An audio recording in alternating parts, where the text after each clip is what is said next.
छोरीको जिन्दगी बाँच्नु पर्ने किन सधैँ बाँच्नु पर्ने किन सधैँ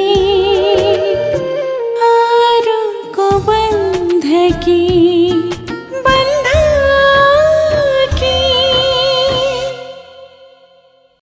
म त्यो कोइली हुँ जसले अर्काको गुणमा लगेर बच्चा हुर्काउँछ। जति सक्दो कम एजको भयो भने तँलाई पनि फाइदा मलाई पनि फाइदा। तँको सम्मान गर्नेलाई जवाफ पनि तँबाट दिनुपर्छ, सम्मान नगर्नेलाई सम्मान दिनु जरुरी छैन। के प्रताप सरले तपाईँलाई त्यो काम गर्नुभएको छैन जुन काम मलाई गर्नुभयो? जति बेला म 16 वर्षकी थिएँ 1950बाट म पटक पटक बलात्कृत हुँदै गएँ। नाम मात्रै धनबहादुर त हो नि, गोजीमा सुखको दाम छैन। त्यसैले बाबु हामी जे छौँ ठिकै छौँ, मलम लाउन नआउनुहोस्। लाल पूजा मसँग छैन, प्रतापसँग छ। मैले माग्दा दिएन। जैसी देखायो मन डरायो भनेको यही नै हो। के को झाँक्री बैदी खुरुक्क यसलाई हस्पिटल लानुपर्छ। लगाउन त पर्यो नि, मलम लगाउँदा मनको घाउ चिसो नभए पनि जिउको घाउ त चिसो हुन्छ होला नि। त निकै चलाक रहेछस्, तेरो औकात म देखाउँछु। रूपाले चाल कसरी चल्छ त्यो हेर्दै जा। कति दिन बाँच्छस् मसँग? एकजनाको कमाइले काठमाडौँमा त कोठा भाडा तिर्न समेत पुग्दैन। हामी दुवैजना काम गर्नुपर्छ अनि हाम्रो सपनाहरू पुरा गर्नुपर्छ।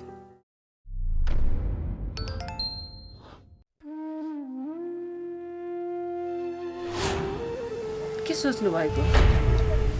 कति दुब्लाउनु भएछ। खाना पनि राम्रोसँग खानुहुन्न कि के हो? दुर्गा, म विक्षिप्त भएँ, मैले केही पनि सम्हाल्न सकिनँ। तिमी गएदेखि मेरो आङमा घाम पनि लागेको छैन। रोएर हुन्छ, आफूले आफूलाई सम्हाल्नुहोस्। हजुरले नै यस्तो गर्नुभयो भने बिचरा त्यो छोरीहरूले के गर्लान्? अब के नै बाँकी छ र दुर्गा सम्हालिनको लागि? अरूको त घर मात्रै भत्कियो, मेरो त घरबार परिवार जिन्दगी सारा भत्कियो। त्यो भूकम्पले तँलाई र छोरालाई मात्रै लिएर जानु सट्ट हामी सबै परिवारलाई नै लिएर गएको भए हुन्थ्यो। कमसेकम सबैजना छुट्टिएर त बस्नुपर्ने थिएन, सँगै त बस्नु पाइन्थ्यो। के भन्नुभएको त्यस्तो? सब ठिक हुन्छ। हजुरले पनि त्यसरी हरेस खानुभयो भने छोरीहरूले के गरी खान्छन्? खोइ के गरेर खान्छन्? भूकम्पमा भत्केको घरको ऋण तिर्न नसक्दा छोरीलाई साउकोमा बन्दकी राख्नु पर्यो। उसले त एक छाक खाली, तर सानीको पेट पाल्नु भए पनि मैले दिनभरि फलाम फिट्नै पर्छ। तर दिनभरि फलाम फिट्दाखेरि पनि कति दिन त पेटमा पटुका कसेर सुत्न पनि दिन आउँदो रहेछ। भुकै नबस्नु, आफ्नो ज्यानको ख्याल गर्नु। दिन सधैँ एक नासको हुँदैनन्। भोलिको दिन राम्रो हुन्छ भन्ने आशमा बस्नुपर्छ। योभन्दा राम्रो दिन अब मेरो जिन्दगीमा कहिले आउला दुर्गा? तिमीलाई भन्न सजिलो छ, तर मलाई भोग्न धेरै गाह्रो छ। हजुरले नै त्यस्तो भन्नुभयो भने छोरीहरूले के गरी खान्छन्? मलाई पनि थाहा छ, जिन्दगीको भारी बोक्न धेरै गाह्रो छ। अरू त मलाई केही चिन्ता छैन दुर्गा, तर साउको ऋण तिर्न नसकेर छोरीलाई बन्दकी राख्नु पर्दा आफूले आफूलाई म कहिल्यै माफ गर्न सक्दिनँ।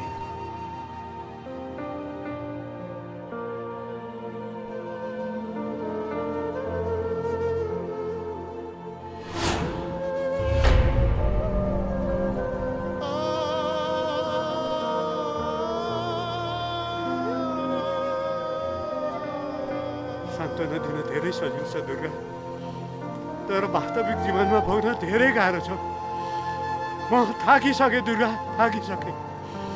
छोरीहरू पनि अभागी कर्म लिएर जन्मेका रहेछन्। कर्म कहिले पनि अभागी हुँदैन। सबैको कर्म भगवानले नै लेखेका हुन्छन्। भाग्यमा छ भनेर डोकोमा दुध दोहेर अड्याउने मान्छे म होइन। सङ्घर्ष गर्न कहिले पनि छोड्दिनँ। काठमाडौँमा जिउन मैले जानेको छु। मेरो फलो तिमीहरूले गर्यौ भने कहिले दुःख पाउँदैनौ। हामीलाई तपाईँको जिन्दगीको फलो गर्नु छैन, बस हामीलाई यहाँबाट उम्किने उपाय दिनुहोस्। हो दिदी, त्यो प्रवीणले लगेको सिक्रीहरू हामी तपाईँलाई दिन्छौँ, तर जतिसक्दो हामीलाई छिटो यहाँबाट निकालिदिनुहोस्। निक्लिन्छौ केटीहरू, तर प्रवीणलाई नभेटिकन म कसरी निकाल्नु? पहिले प्रवीण यहाँ आओस्, मलाई भेटोस्। कुरा गरोस् अनि तिमीहरूले यहाँबाट कसरी निकाल्ने म सोचौँला।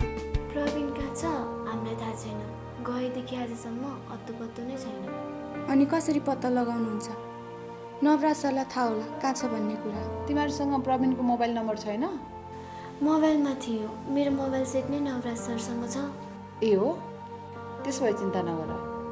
प्रवीणको मोबाइल नम्बर जसरी नि म पत्ता लगाउँछु। दिदी मलाई त्यो मान्छे देखे कि राक्षस जस्तो लाग्छ। राक्षस होइन, नवराज हो, नवराज। चिन्दैन नवराज, नचिन्दैन यमराज। नवराजको हातमा मोबाइल या मान्छे परोस् फिर्ता आउँदैन। यो कुरा राम्रोसँग बुझ्यो हुन्छ। नवराज, तिमीसँग मेरो काम छ, यता आऊ।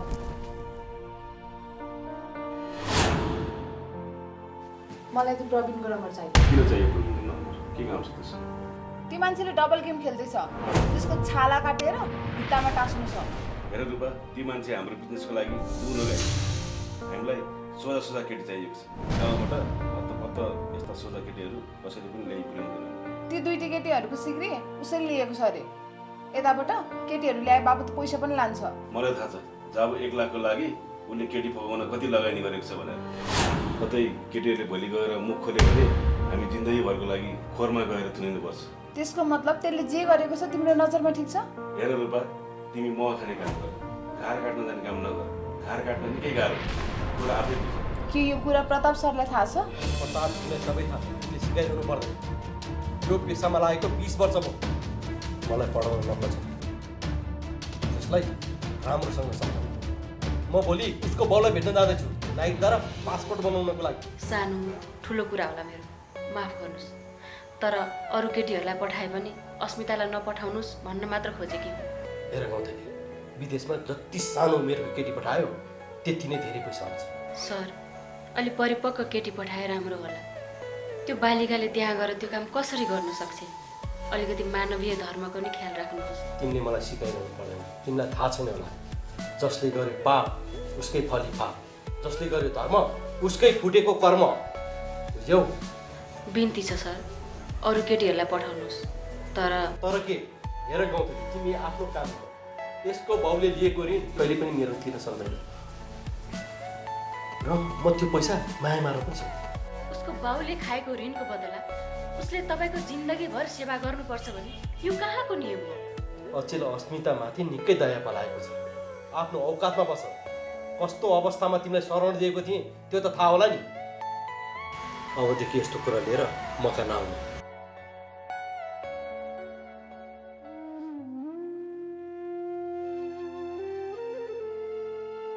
दिदी, मेरो लागि किन सरसँग आफू नराम्रो भन्नुभयो? मेरो भाग्यमा जे छ त्यो भएरै छाड्छ। अबदेखि मेरो लागि दुःख नगर्नुहोस्। जब तिमीले मलाई दिदीको साइनो लगायो, तिमी मेरो बहिनी भयो। मैले अरू कसैको लागि भनेको होइन, आफ्नो बहिनीको लागि भनेको।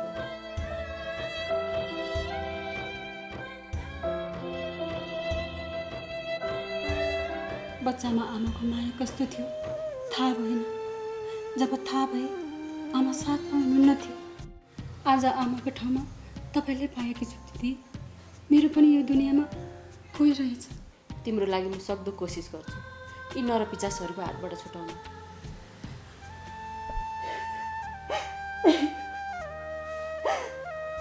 तिम्रो यो आँसुले मेरो मन त पग्लिन्छ, तर यी नरपिचासहरूको मन पग्लिँदैन। दिदी, तपाईँले मेरो आमाभन्दा पनि बढी माया दिएर मेरो मन जित्नुभयो। जस्तो सुकै परिस्थिति आए पनि म तपाईँलाई छोडेर कहीँ जाँदिनँ दिदी। नगएर कहाँ सुख पाउँछु? म पनि हेर्छु कसरी जाँदिनँ। नवराजको हातमा परेको मान्छे जान्न पनि सक्दैन। जे काम गर्दिनँ भने चाहिँ त्यो काम गर्नै पर्छ, नत्र नवराज यमराज भन्न बेर लाग्छ। मुखले होइन नवराज, काम गरेर देखाउँदा। आजसम्म तिमीले जताततै लागि मात्र काम गरेको छौ। जब मेरो लागि काम गरेर देखाउँछौ तब म पत्याउँछु। तपाईँको कुरा 100% ठिक छ। माल तयार छ, भोलि कहाँ लिएर आऊ? मेरो अखाडामा लिएर आऊ। र अर्को कुरा, पेमेन्ट चेकबाट हो। No check, only cash. नेपालमा क्यास कारोबार गर्न गाह्रो छ। र अर्को कुरा, मेरो गर्लफ्रेन्डको नामबाट तिमीले चेक पाउँछौ। मेरो मान्छेले क्यास हातमा नपरी माल दिँदैन। मन्जुर छ, ओके। पहिलो पटकको काम हो, कस्तो हुन्छ हेर्छु। प्रवीण काम गर्छ, नाम लिया सैतान आयो। दादा, हामी कहाँ हौँ? सिधै मेरो कोठामा लिएर आइज।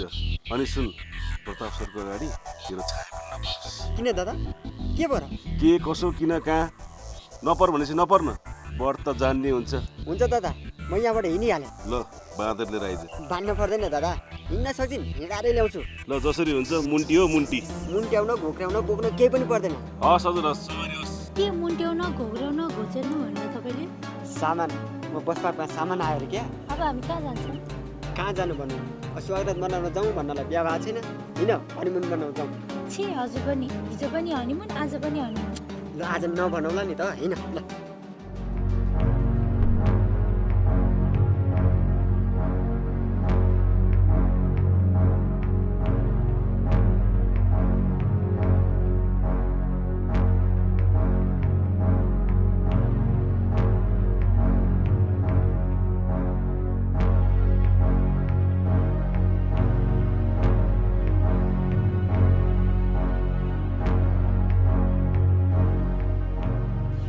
घरमा को हुनुहुन्छ?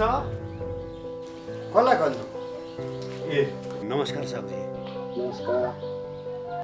मैले यो घरको मालिकलाई खोजेँ। यो घरको मालिक बहिनी हो। केही काम थियो कि भन्नुहोस् न।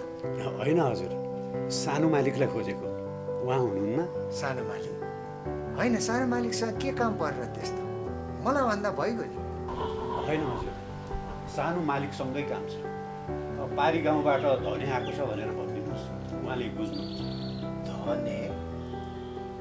धने विश्वकर्मा भनेको तिमी नै हो? मैले यो नाम त कता कता सुने हो। पहिले 72 सालको भुइँचालो जाँदा घर भत्केर श्रीमती र छोरा मर्या हो मालिक।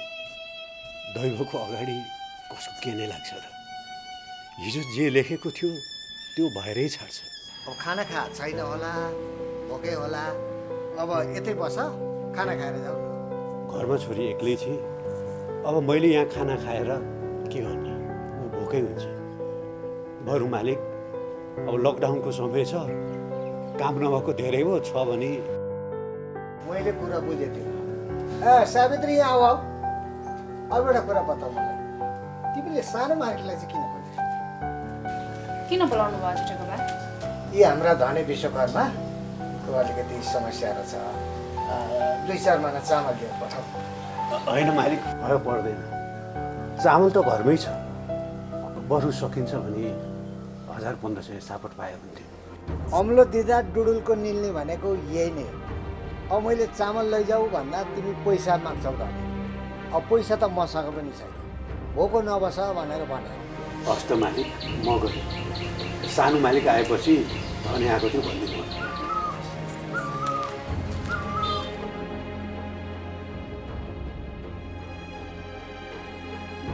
माग्नेलाई दिन्छु नभन्नु, कुन्निकेलाई लान्छु। छोराले केही आश देखाएर बोलाएको थियो कि के? अब जे आश देखाए पनि हुँदैन दिने। साँच्ची हाम्रो छोरा अहिलेसम्म देखा परेको छ, कहाँ कहाँ। सानो बाबु नमस्ते। काका, तपाईँले नमस्ते गर्नु मिल्दैन। आफूभन्दा ठुलोलाई मैले पनि नमस्ते गर्नु। कता पुगेर आउनुभयो? तपाईँलाई नै भेट्न आएको बाबु। घरमा गएको थिएँ, हजुर हुनुहुँदो रहेछ। के काम थियो र काका? बाबु, अस्पताललाई भेट्न जाउँ भनेर लागेको। घरमा फुटेको कौडी छैन। प्रताप मालिकले अस्पताललाई कहाँ राख्नु भएको छ त्यो पनि थाहा छैन। एकपटक अस्पतालको अनुहार मात्र हेर्न पाए पनि मन त हल्का हुन्थ्यो नि। कति पैसा चाहिएको र काका? अहिले त मसँग पनि छैन। भोलिसम्म हुने हो भने म कोसिस गर्छु। 1000-1500 जति भए त पुग्छ होला बाबु, धेरै चाहिँदैन। काका, त्यति त म व्यवस्था गरिहाल्छु।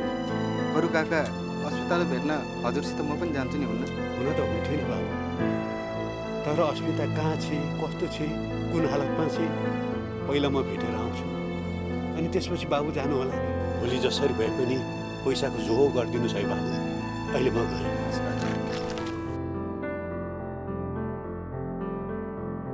मैले सक्ने भए त सबै ऋण चुक्ता गरेर बन्दकीबाट छुटाएर लिएर आउँथेँ। एक दिन त्यो दिन पनि आउँछ अस्पताल, म तिमीलाई बन्दकी बस्न दिन्न। त्यसले नदिएर हुन्छ? दिन्न भन्ने को हो त्यो? सबै चिज पैसा हो। पैसाले चाह्यो भने नि यहाँ जे पनि किन्न पाइन्छ। किन्न त पाइन्छ बस, तर बिक्री हुने वस्तु मात्र। सबै प्रवीणको हातमा छ। पैसा नभए माल दिन्न भन्छ। कति भन्छ? बस पहिलाको भन्दा 1 लाख बढी भन्छ। त्यसको पनि प्वाख उम्लेछ। कमिलाको पखेटा उम्रेपछि काल आउँछ भन्थे बढी डिमान्ड गर्न थालेको छ। बस दुध दिने गाईको लात पनि छन्नुपर्छ। अहिलेसम्म जति पनि केटी ल्याएको छ प्रवीणले ल्याएको छ। काम पनि त गाह्रो छ। काम पनि सजिलो हुन्छ, सबै काम गाह्रो नै हुन्छ। प्रवीण आएपछि मलाई भेट्नु। ओके बोस, केही उपाय त सोच्नै पर्यो। प्रवीणलाई बोससँग नभेटाउने उपाय त रच्नै पर्यो। भन्नुहोस् दादा। माल कहाँ छ? माल त रुममा छ। कुरा सुन, प्रताप सरको हातमा माल पर्नु भएन। अझ बढी दाम आउने ठाउँ आएको छ। माल लिएर मेरो रुममा आइज। ओके दादा, भोलि बिहान आउँछु। म अहिले बिजी छु। नवराजको अगाडि चाल चल्ने होइन। तेरो चेक रेडी गरिदिएको छ। तैँले भने जति रकम भरिदिएको छु। हुन्छ दादा, म माल लिएर आएँ। ओके, छिटो गर।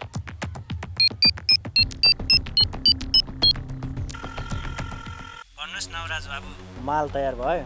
माल तयार छ, चेक तयार राख्नुहोस्। तपाईँकै भाषा बोल्दैछु। एक हातले लिने, एक हातले दिने। त्यसमा कुनै समस्या नै छैन। मिस्टर खानले जे बोल्छ त्यो गरेरै छोड्छ। थाहा छ, तर चेक दुईटा हुनुपर्छ। एउटा प्रवीण चापागेको नाममा र अरू बाँकी रकम मेरो नाममा। त्यो कुनै आपत्ति होइन। तपाईँले जसको नाममा भन्नुहुन्छ त्यसकै नाममा चेक बन्छ। ओके, भरे 7 बजे अखडामा आउनु होला। 7 बजे? किन र सर? के किन कसरी सोधेको मलाई मन पर्दैन। 7 बजे लिएर भनेको सुनिनौ? हाँ सर, सरसँग एउटा काम थियो। टाइम छ भने। के काम भन। म अहिले भन्न सक्दिनँ, भरे भन्छु। उताको नि कान हुन्छ भन्छन्, एकदम गोप्य छ। त्यस्तो गोप्य नै भए म अहिले नै आएँ नि त। हाँ सर। रूपालाई जसले श्रद्धा गर्छ त्यो मुटुमा बस्छ, होइन भने दिमागमा नि नै।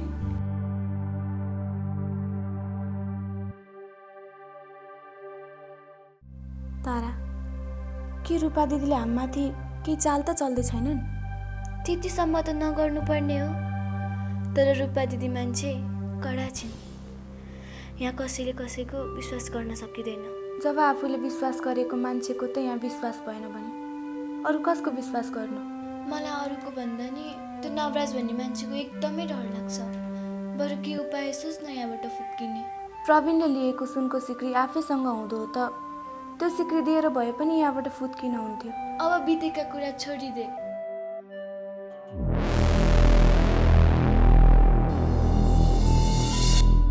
समाउने छोड्ने कुरा छोड। हेर्दा सानो भए पनि बुद्धि ठुलो रहेछ तिमीहरूको। पढ्ने उमेरमा लभ गरेर भाग्नलाई डर लागेन तिमीहरूलाई? आफ्नै लभरले ल्याएर बेचिदियो। होइन ए केटी हो, कस्तो माया हो तिमीहरूको। 13-14 वर्षमै लभ गर्नुपर्ने। दिदी, केटाकेटी बुद्धि हो। लोभ देखायो, नयाँ नयाँ सपना देखायो, त्यही सपनामा पर्यो। लभ के हो के थाहा? पहाडको मान्छे, काठमाडौँको सपना, अनि को फस्दैन?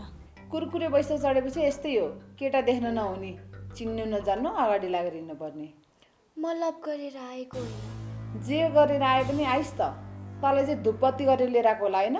दिदी, हामीलाई तपाईँमाथि ठुलो आश छ अनि भरोसा पनि। हाम्रो भरोसा नटुटाइदिनुहोस्, यति हो। हामीलाई यहाँबाट उम्काइदिनुहोस्। हेर केटीहरू, यो ठाउँ दयाको भिख माग्ने ठाउँ होइन। यहाँको बन्दकबाट बाहिर निस्किन धेरै गाह्रो छ। यहाँबाट बाहिर गए पनि यो काठमाडौँमा तिमीहरू कहाँ जान्छौ? जहाँ गए पनि तिमीहरू बच्ने होइन। त्यसैले यहाँबाट जाने सोच नगरे हुन्छ। दिदी, यहाँबाट फुत्केर गएपछि त हामी आफ्नै घर गइहाल्छौँ नि। यहाँ त एकछिन पनि बस्दैनौँ।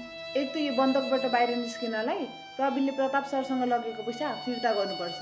होइन भने तिमीहरूको आफन्त आएर प्रताप सरको पैसा तिर्नुपर्छ।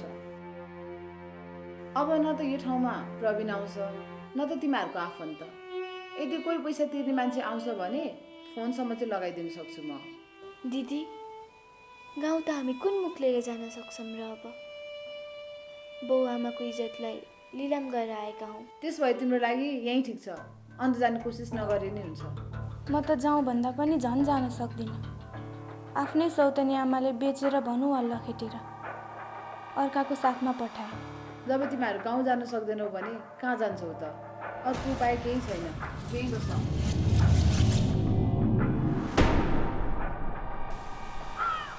रूपा भित्र आऊ।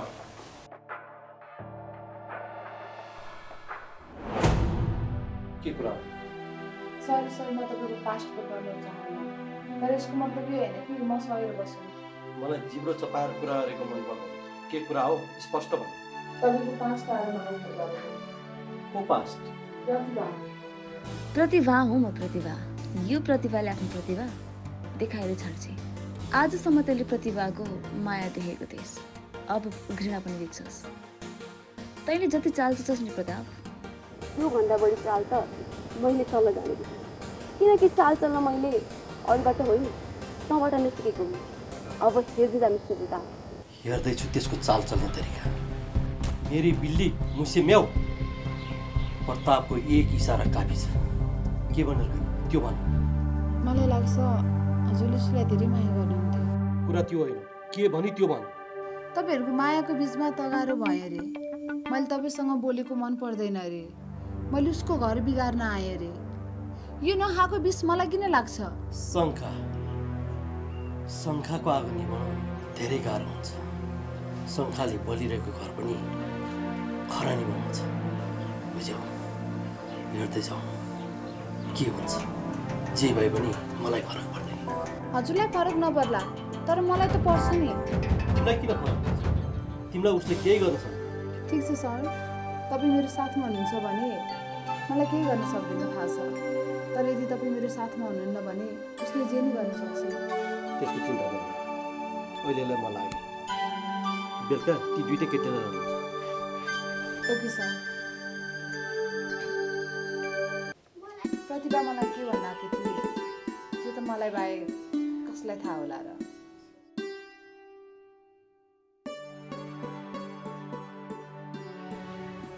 मलाई अन्यथा नठान्नुहोस्। मलाई आफ्नै दिदी ठाने पनि हुन्छ। मेरो जिन्दगीभरिको कमाइ भनेको त्यो एउटा जग्गा हो। त्यो एउटा पूजा पाएँ भने मेरो लाइफ बन्छ। प्लिज बहिनी, जसरी हुन्छ मलाई त्यो पूजा मागिदिनुहोस् प्लिज। अब दिदी र बहिनीको नाता लगाइहाल्नु भयो। मेरो भनाइ पनि मान्नुहोस्। नेपालीमा एउटा उखान छ नि, साली कसको भेनाको। अब त्यही उखानलाई उल्टो बनाउनुहोस्। भेना कसको? सालीको, आधी घरवालीको। आँखा तर्दैमा केही हुँदैन। प्रताप सरको लागि म जे पनि गर्न तयार छु। अब त्यो पूर्जा पनि मेरै नाममा गरिदिनु दिदी। बहिनीको नाममा कलङ्क रहेछस्। हुन त आफ्नै आमाको छोरी भए पो दया माया लाग्थ्यो। अर्काको छोरीसँग के दयाको भिख माग्नु।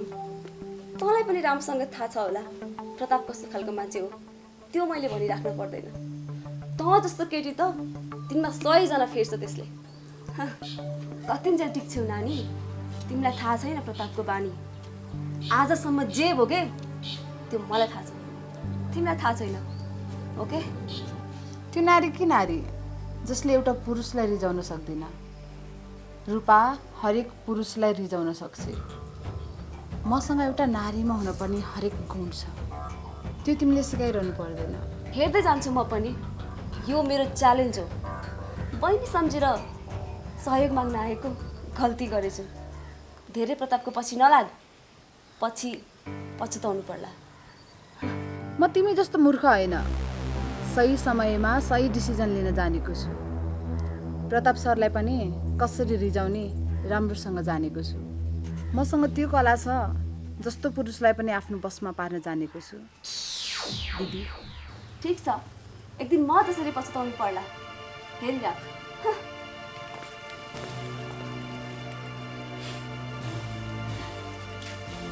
रूपाले पछुताउनु पर्दैन।